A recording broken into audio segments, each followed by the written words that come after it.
It's actually quite daunting to have a stage production about one's own life, and the reality of it is really starting to sink in now that I've seen the cast rehearsing and channeling my words and bringing them to the stage. I've been hardwired that I will be a military officer. The Royal College is a harsh, uncompromising, brutal Spartan place. Is just sinking in now. For the first time I've seen the cast assembled and rehearsing. Frankly, I think it takes great courage, and it's actually how you see yourself that's important. I'm still a little numb. I think maybe when and if I see a dress rehearsal, the full reality will sink in. But at the moment, it's just very strange to see your life being portrayed by other people, especially while, it's all still fairly vivid and recent, and it's got certain emotional and ego challenges in that for sure. There's something lovely about the young Malcolm giving back.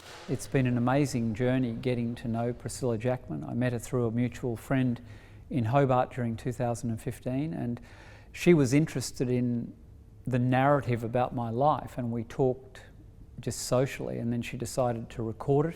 We had a writing workshop in Hobart again. We looked on Hobart as the kind of happy hunting ground for our happenstance meeting. So we met at Melanie Tate's house in Hobart in April 2016, and I just talked for a period of time into a tape recorder. I genuinely thought no more about it, and Sil pitched it to STC, and it went through a rough draft process, and ultimately it's made it into their program, and that's an extraordinary thing to happen, frankly. It's a prestigious company with an extraordinary Australian actor in the lead, Heather Mitchell. And I never anticipated that my words would find their way into the public domain through the guise of actors and a professional production company. Like seeing the words on the page and hearing them come out of the mouths of highly accomplished actors is a very visceral experience. It's quite confronting. I'm especially humbled and touched that STC have taken this project on. It's a big deal. It's got some elements of risk for them, no doubt. I'm a controversial person. I've been involved in controversy, and I think the issue of gender transition is still widely misunderstood. I hope that in some way the raw authenticity of this story, the truth of this story, will change people's perceptions of trans people generally.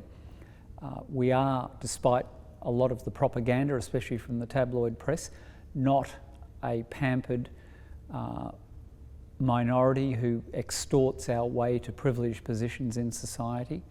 We're grossly overestimated amongst unemployed and homeless people, people with mental illness.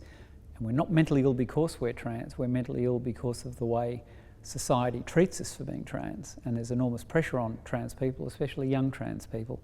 So if this story in any way helps to show the humanity of all trans people to Australians, I'll be deeply moved and relieved. And also, I guess, the honour of having such a prestigious ensemble cast at such a prestigious venue portray my life.